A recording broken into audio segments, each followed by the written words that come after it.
అదే RTV app వార్తల్ని క్షణాల్లో చదివే అవకాశం ఉంటుంది. ఒక న్యూస్ పేపర్, ఒక టెలివిజన్ ఛానల్ మీ చేతుల్లో ఎప్పుడూ ఉంటాయి.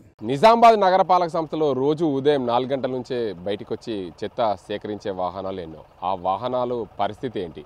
ఆ వాహనాలపైన చెత్త సేకరించే కార్మికులకు ఎలాంటి సమస్యలు ఉన్నాయి? రోజువారీగా వారు 5 గంటలకు లేచి వచ్చి ఎన్ని గంటల వరకు పనిచేస్తారు? ఆ వాహనాలు సరిగా ఉన్నాయా? ఆ సరిపోయే వాహనాలు ఉన్నాయా? ఆ వాహనాలన్నీ సరిగా పనిచేసినా రోడ్డుపైన ఆగిపోతే వారి పరిస్థితి ఏంటి? ఆర్టీవీ ప్రత్యేకతలో చూద్దాం. నిజామాబాద్ నగరపాలక సంస్థలో పనిచేస్తున్న కార్మికులు ఉన్నారు. వారికి ఎలాంటి కష్టాలు ఉన్నాయి? రోజువారీగా ఉదయం లేవగానే సాయంత్రం వరకు వారు వివిధ పనులు చేస్తూ ఉంటున్నారు. ముఖ్యంగా వారికి ఎలాంటి ఇబ్బందులు ఉన్నాయి అనే అంశానికి సంబంధించి కార్మికులు వారు ముఖ్యంగా చెప్పండి. మీరు నిజామాబాద్ నగరపాలక సంస్థలో రోజు ఉదయాన్నే లేచి బయటకు వచ్చి సాయంత్రం వరకు కూడా పనిచేస్తారు. అసలు మీకు ఎలాంటి సమస్యలు ఉన్నాయి? ఇక్కడ ఏమైనా సమస్యలు ఉన్నాయా? సమస్యలు అంటే ప్రతి ఒక్క చోట ఉంటాయి. అవి మేము నెట్టుకు వస్తున్నాం. కానీ మాకు ప్రతి కమిషనర్ వచ్చిన అని కూడా కొద్దిగా మాపై దయ చూపాలని కోరుకుంటున్నాము.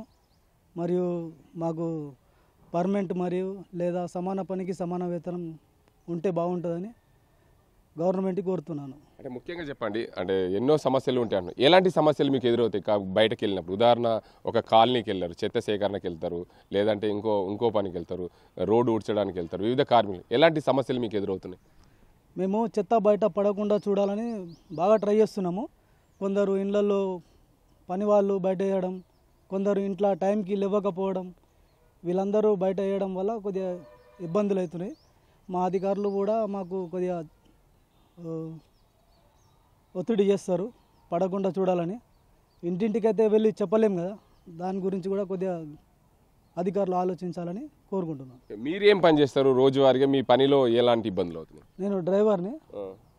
మేము మార్నింగ్ 5 గంటలకు వస్తాము, 5:30 వరకు వచ్చేస్తాము.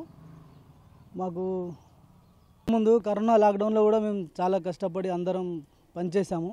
మాకు అప్పటి నుండి ఇప్పటివరకు కూడా ఇంకా ఏం జీతాలు పెంచడం లేదు. ఇప్పుడు మళ్ళీ కొత్త వైరస్ వస్తుంది. దాని దగ్గర నుంచి కూడా మేము అందరికీ పబ్లిక్కి మంచి సేవ చేయాలనుకుంటున్నాము. పబ్లిక్ కూడా మాకు సహకరించాలి. బయట చెత్త వేయకుండా వచ్చే వెహికల్స్లలోనే ఇంటింటికి వచ్చినప్పుడు వెహికల్స్కి చెత్త ఇవ్వాలని కోరుకుంటున్నాము. మరియు మాకు పర్మనెంట్ లేదా సమాన పనికి సమాన వేతనం అన్న కల్పించాలని. నడిపే వాహనానికి ఏమైనా సమస్యలు వస్తే మీరు ఏం చేస్తారు? మాకు ఒక గ్యారేజ్ కావాలనుకుంటున్నాము. మెకానిక్ షెడ్ ఉండాలి. మరియు కొద్దిగా డీజిల్కి అప్పుడప్పుడు ఇబ్బంది అవుతుంది. గ్రీన్ పవర్ అని చెప్పేసి డీజిల్ అప్పుడప్పుడు కటింగ్ తక్కువ వస్తారు. అదొకటి. ఇక డంపింగ్ యార్డ్లో కొద్దిగా మాకు బాగా డస్ట్ ప్రాబ్లం ఉంది. అది కూడా కొద్దిగా రోడ్డు ఇంకా కొద్దిగా బాగుంటే మాకు బాగుంటుందని కోరుకుంటున్నాం. అంటే మీ వాహనాల్లో డీజిల్కి సమస్య ఏర్పడ్డప్పుడు చాలా వాహనాలు ఇతర కాలనీలోకి వెళ్ళినప్పుడు కానీ మెయిన్ రోడ్కి తిరిగిన వాహనాలకు డీజిల్ ఎవరేజ్ తేడా ఉంటుంది. దాన్ని ఎలా అధిగమిస్తున్నారు మీరు మీ అధికారులతో? సార్లకు చెప్పడం జరుగుతుంది. సార్లు కూడా అప్పుడప్పుడు ట్రై చేస్తారు మా కోసం. ఇంకొద్దిగా మంచిగా ఇది చేపిస్తే బాగుంటుందని కోరుకుంటున్నాను. ఇప్పుడు మీ దగ్గర 100కు పైగా వాహనాలు ఉన్నాయి. కొన్ని వాహనాలు తుప్పు పట్టిపోయినాయి, కొన్ని రిపేర్కి వెళ్తున్నాయి, కొన్ని దాన్నే రిపేర్ చేసి మీకు ఇస్తున్నారు. ఆ సమయంలో మీరు నడి రోడ్లో ఆగిపోతే మీరు ఏం చేస్తారు? నడి రోడ్లో ఆగిపోయినప్పుడు బాగా ఇబ్బంది అవుతుంది.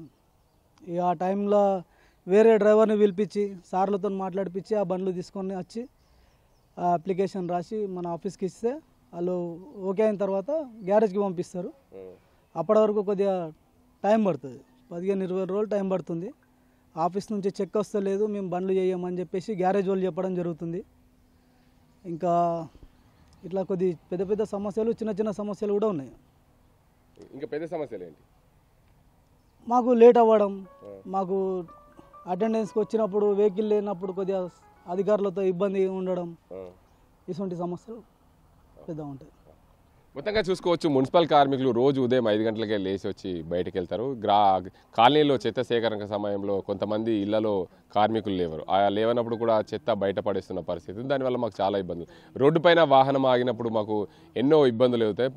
వాహనాలు పాతబడిన వాహనాలు ఉండడం, రిపేర్కి రావడంతో రోడ్డుపైన ఆగిపోతున్న పరిస్థితి. వాటన్నింటి కూడా త్వరితగతిన రిపేర్ చేయాలని చెప్పి మేము అధికారులకు చెప్తున్నాం. అయినప్పటికీ కూడా కొంత ఇబ్బందులు ఎదురవుతున్నాయి. పూర్తి స్థాయిలో మాకు ఇక్కడ మెకానిక్ షెడ్ ఉంటే బాగుంటుందని చెప్పి మేము అధికారులకు ఎన్నోసార్లు విన్నవించి అయినప్పటికీ కూడా త్వరితగతిన చేస్తామని అధికారులు చెప్తున్నారు. కానీ నిజామాబాద్ నగరపాలక సంస్థలో మేము పని చేస్తున్నామంటే దానికి అందరికీ రోడ్లన్నీ నీట్గా ఉండాలంటే ఉదయాన్నే మేము లేచి రావాలి. దానికి అందరికి సంబంధించి ప్రభుత్వ అధికారులు కూడా మాకు పూర్తి స్థాయిలో సహకరిస్తేనే ముందుకు సాగుతుంది. దీనికైనా సరైన వాహనాలు సరైన ఈ ఎక్విప్మెంట్లు సమీకరిస్తేనే బాగుంటుందని చెప్పి కార్మికులు. నిజామాబాద్ నగరపాలక సంస్థ అంటే ఎంతో పేరుగాంచింది. కానీ నిజామాబాద్ నగరపాలక సంస్థలో చెత్త సేకరించే వాహనాలకు తుప్పు పట్టిపోతున్న పరిస్థితి నెలకొంది. ఆ వాహనాలన్నీ కూడా రోడ్డు మీద ఆగిపోయి ఎంతో ఇబ్బందులు ఎదుర్కొంటున్న పరిస్థితి నెలకొంది. డ్రైవర్లకు నానా కష్టాలు, అదేవిధంగా చెత్త సేకరించే కార్మికులు ఎన్నో ఇబ్బందులు తలెత్తున్నాయి. మనతో మాట్లాడేందుకు సిపిఎం నాయకుడు రమేష్ బాబు ఉన్నారు. సార్ చెప్పండి, ముఖ్యంగా ఈ నిజామాబాద్ మున్సిపల్ కార్పొరేషన్లో ఎంతో పేరుగాంచింది. ముఖ్యంగా 60 డివిజన్లునే 60 డివిజన్లలో పూర్తిగా చెత్త సేకరించే వాహనాలు తుప్పి పట్టిపోతున్న పడుతుంది. రహదారులపైన ఎక్కడికక్కడ ఆగిపోతూ డ్రైవర్లకు ఎన్నో ఇబ్బందులు ఏర్పడుతుంది. నిజామాబాద్ నగరంలో కేవలం చెత్త సేకరణ కోసం 140కి పైగా వాహనాలు ఉన్నాయి. అవి ఆటోలు కానీ, ట్రాలీలు కానీ, పెద్ద వెహికల్స్ కానీ. వీటికి సంబంధించినటువంటి రిపేర్లు ఎప్పటికప్పుడు చేయించే దాంట్లో, అట్లాగే ఈరోజు చిన్న చిన్న రిపేర్లకు కూడా వారాల తరబడి ఈరోజు మెకానిక్ షెడ్లలో మూలుగుతున్నటువంటి పరిస్థితి ఉన్నది. అనేక సందర్భాల్లో వాళ్ళు రిపేర్లు చేసి మళ్ళీ రోడ్డు మీదకి వచ్చిన కొద్ది సమయంలోనే మళ్ళీ రిపేర్కి వస్తే డ్రైవర్లు, వర్కర్లు తీవ్రమైనటువంటి ఇబ్బందులు పడుతూ ఉన్నారు. వాటిని తిరిగి మళ్ళీ మెకానిక్ షెడ్కి పంపించాలంటే ఈరోజు అధికారులు వాటి బిల్లుల్ని సకాలంలో చేయకపోవడంతో వారాల తరబడి మూలుగుతూ ఉన్నాయి. ఫలితంగా ఈరోజు వెహికల్స్ తగ్గటం మూలంగా, చెత్త సేకరణ వాహనాలు తగ్గటం మూలంగా ఉన్నటువంటి కార్మికులపైనే, వాహనాలపైనే భారం పడుతూ ఉన్నది. అనేక రకాల ఇబ్బందులు పడుతున్నటువంటి పరిస్థితి ఉన్నది. కాబట్టి వీటిని ఎప్పటికప్పుడు రిపేర్లు చేయించాల్సినటువంటి పాలకవర్గం, అధికారులు ఈరోజు అనేక సంవత్సరాలుగా మున్సిపల్ అధికారులే మెకానిక్ షెడ్ని ఏర్పాటు చేస్తే వెంట వాటి మరమ్మతులు చేసి పంపించడానికి అవకాశం ఉంటుంది. అట్లాగే కొద్దిమంది కార్మికులకి ఉపాధి దొరకటానికి కూడా అవకాశం ఉంటుందని అనేక సార్లు మొరపెట్టుకున్నాం. ఇగో ఏర్పాటు చేస్తున్నాం, అగో ఏర్పాటు చేస్తున్నాం అన్నారు. అట్లాగే ఈ స్థలాన్ని కూడా దానికోసం ఉపయోగిస్తామన్నారు. కానీ ఇంతవరకు మెకానిక్ షెడ్ ఏర్పాటు చేస్తున్నటువంటి పరిస్థితి లేదు. ఫలితంగా ఈరోజు పురాతనమైనటువంటి వాహనాలు ఉండటంతో ఈ చెత్త సేకరణ మూలంగా అనేక సందర్భాల్లో మధ్యలోనే ఆగిపోతున్నటువంటి పరిస్థితి ఉన్నది. దీని మూలంగా ప్రధానంగా కార్మికులకు ఇబ్బందులు అవుతున్నాయి. అట్లాగే పట్టణంలో ఉన్నటువంటి ప్రజలకి సరైనటువంటి సేవలు అందించలేకపోయేటువంటి పరిస్థితి వస్తూ ఉన్నది. కాబట్టి దీన్ని నివారించాలంటే ఇక్కడ మున్సిపల్ పాలక వర్గము, అధికారులే వెంటనే మెకానిక్ షెడ్ని ఏర్పాటు చేయాలా, ఎప్పటికప్పుడు రిపేర్లు చేయాలా, కొత్త వాహనాలని తీసుకోవాలా. అట్లాగే వాహనాల సంఖ్యని పెంచినప్పుడే ఈ చెత్త సేకరణ సక్రమంగా జరుగుతుంది, ప్రజలకు ఉపయోగకరంగా ఉంటుంది. లేకపోతే కొన్ని సందర్భాల్లో ఈ వాహనాలు రిపేర్కి వచ్చేసరికంటే వారాల తరబడి చెత్త పేరుకుపోయి అనేక రకాల ఇబ్బందులు ప్రజలు కూడా ఎదుర్కొంటూ ఉన్నారు. కాబట్టి దీని మీద అధికారులు దృష్టి పెట్టాలని మేము కోరుతా ఉన్నాం. అయితే ముఖ్యంగా నిజామాబాద్ నగరంలో 60 డివిజన్లు ఉంటాయి. 60 డివిజన్లలో కేవలం 100కు పైగా వాహనాలు చెత్త సేకరించే, అందులో ముఖ్యంగా ట్రాక్టర్లు, దాంతోపాటు ఇతర వాహనాలు కూడా ఉన్నాయి. చెత్త సేకరణకు చాలా తక్కువ వాహనాలు ఉన్నాయి. దానివల్ల అనేక మంది కార్మికులు ఇబ్బందులు పడుతున్నది. ఎక్కడికక్కడ చెత్త పెరిగిపోవడంతో అక్కడ కాలనీలో కొంచెం ప్రజలు ఇబ్బందులు పడుతున్న పరిస్థితి. దీనిపైన మున్సిపల్ శాఖ పూర్తి స్థాయిలో ఈ ప్రాబ్లమ్స్ రాకుండా ఉండాలంటే ఎలాంటి చర్యలు చేపట్టాలి? ఏదైతే కొత్త వాహనాలు కొనగానే సరిపోదు, దానికి నిర్వహణ కూడా అవసరం ఉంటుంది. ఎన్నో ఏళ్ళుగా కొన్న వాహనాలు కూడా తుప్పుపట్టి దాన్ని నిర్వహణ సరిలేక ఇబ్బందులు పడుతున్న పరిస్థితి. దీనిపైన మున్సిపల్ అధికారులు పూర్తి స్థాయిలో చర్యలు చేపట్టాలంటే ఏ విధంగా ముందుకెళ్లాల్సిన అవసరం ఉంటుంది? ఈరోజు నిజామాబాద్ నగరం రోజు రోజుకి విస్తరిస్తూ ఉన్నది, వైశాల్యం పెరుగుతూ ఉన్నది, జనాభా పెరుగుతూ ఉన్నది. దానికి తగ్గట్టుగా చెత్త కూడా పెరుగుతున్నటువంటి పరిస్థితి ఉన్నది. దాన్ని సకాలంలో తొలగించినప్పుడే ప్రజల ఆరోగ్యాలు కాపాడబడతాయి. కానీ ఈరోజు కార్మికుల సంఖ్య తక్కువ ఉన్నది. కార్మికుల సంఖ్యకు అనుగుణంగా ఈరోజు ఇది లేనటువంటి పరిస్థితి ఉన్నది. అనేక సందర్భాల్లో మురికి కాలువలు పేరుకుపోతున్నాయి, చెత్త పేరుకుపోతూ ఉన్నది.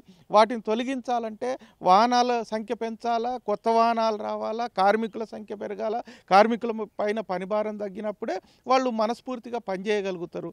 కానీ ఈరోజు అధికారులు కానీ, పాలకవర్గం కానీ కానీ ప్రధానంగా మున్సిపల్ శాఖ దీని మీద ప్రధానమైనటువంటి దృష్టి పెట్టాల్సినటువంటి అవసరం ఉన్నది. అనేక ఈరోజు మురికి వాడలు, మురికి కూపాలుగా మారుతున్నటువంటి పరిస్థితి ఉన్నది. అక్కడ ఎప్పటికప్పుడు చెత్త తొలగిస్తే తప్ప అక్కడ శుభ్రత ఉండేటువంటి పరిస్థితి లేదు, ప్రజల ఆరోగ్యాలు కాపాడబడేటువంటి పరిస్థితి లేదు. అట్లాగే ఈరోజు పాత వాహనాలు ఉండటం మూలంగా ఎప్పటికప్పుడు రోజు ఇవి రిపేర్కి వస్తున్నటువంటి పరిస్థితి ఉన్నది.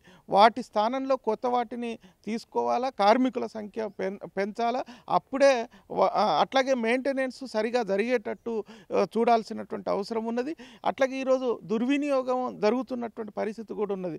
మనం ఇటీవల కాలంలో చూసాం, పెట్రోల్ బంకులు యాజమాన్యం కూడా ఈ పెట్రోలు పోసే దాంట్లో కార్మికుల్ని ఇబ్బందులు పెడుతున్నారు. అక్రమంగా అధికారులతో కుమ్మక్కై ఈరోజు తక్కువ పెట్రోల్ పోసి వాళ్ళని మైలేజ్ తగ్గిస్తున్నటువంటి పరిస్థితి ఉన్నది. ఇట్లాంటి లోపాలని కూడా అరికట్టాల్సినటువంటి అవసరం ఉంది అనేటువంటి భావిస్తూ ఉన్నాం. మొత్తంగా చూసుకోవచ్చు, ఏదైతే నిజామాబాద్ నగరపాలక సంస్థలో చెత్తకు సంబంధించిన వాహనాలు దాన్ని తుప్పుపట్టిపోయాయి, వాటి నుండి కూడా కొత్త వాహనాలు తేవాలి, వారి కార్మికులకు ఇబ్బందులు కాకుండా. ఏదైతే 100కు పైగా ఉన్న వాహనాలలో సగం పైగా చెడిపోయిన వాహనాలు, వాటిని రిపేర్ చేయడంలో నగరపాలక సంస్థకు తడిసి మోపెడవుతుంది. దానివల్ల ప్రభుత్వం త్వరితగతిన కార్మికులకు ఇబ్బందులు కాకుండా కొత్త వాహనాలు తీసుకురావాలి, అదే ఉన్న వాహనాలను త్వరితగతిన రిపేర్ చేయాలి, అధికంగా కార్మికులను పెంచాలి. అప్పుడే నిజామాబాద్ నగరంలో చెత్త సేకరణకు ఈజీగా అవుతుంది, దానివల్ల ఎలాంటి ఇబ్బందులు ఉండవని చెప్పి సిపిఎం జిల్లా కార్యదర్శి రమేష్ బాబు చెప్తున్న పరిస్థితి. చెత్త సేకరించే వాహనాలు మొరాయిస్తున్నాయి, రోడ్డుపైన తోపుకెళ్తున్న పరిస్థితి నెలకొంది. నిజామాబాద్ నగరపాలక సంస్థలో రోజువారీగా చెత్త సేకరించే వాహనాలన్నీ కూడా తుప్పుపట్టి రోడ్ల మీద ఆగిపోయిన పరిస్థితి. వీటిని ఎలా పరిష్కరించాలి, వీరికి ఉన్న మున్సిపాలిటీలో ఉన్న సమస్యలు ఏంటి? ముఖ్యంగా చూసుకుంటే నిజామాబాద్ నగరంలో 60 డివిజన్లు ఉంటాయి. 60 డివిజన్లో 100కు పైగా చెత్త సేకరించే వాహనాలే, వాటన్నింటినీ కూడా తుప్పుపట్టి చెడిపోయిన పరిస్థితి. వాటినే రిపేర్లు చేసుకుంటా నడిపిస్తుంటే కార్మికులు ఎన్నో కష్టాలు పడుతున్నారు. మనతో మాట్లాడేందుకు బిఎల్ఎఫ్ రాష్ట్ర అధ్యక్షుడు దండి వెంకటున్నారు అన్నారు.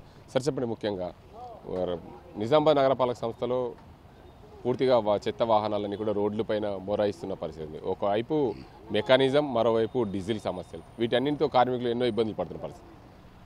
అంటే జనరల్గా మేము చాలాసార్లు కూడా మున్సిపల్ యూనియన్ తరఫున కూడా కార్పొరేషన్కి వినతి పత్రాలు ఇస్తున్నారు డ్రైవర్లు, కార్మికులు. కానీ నిజామాబాద్ మున్సిపల్ కార్పొరేషన్ ఎట్లుందంటే దున్నపోతు మీద వర్షం పడ్డట్టే ఉంది.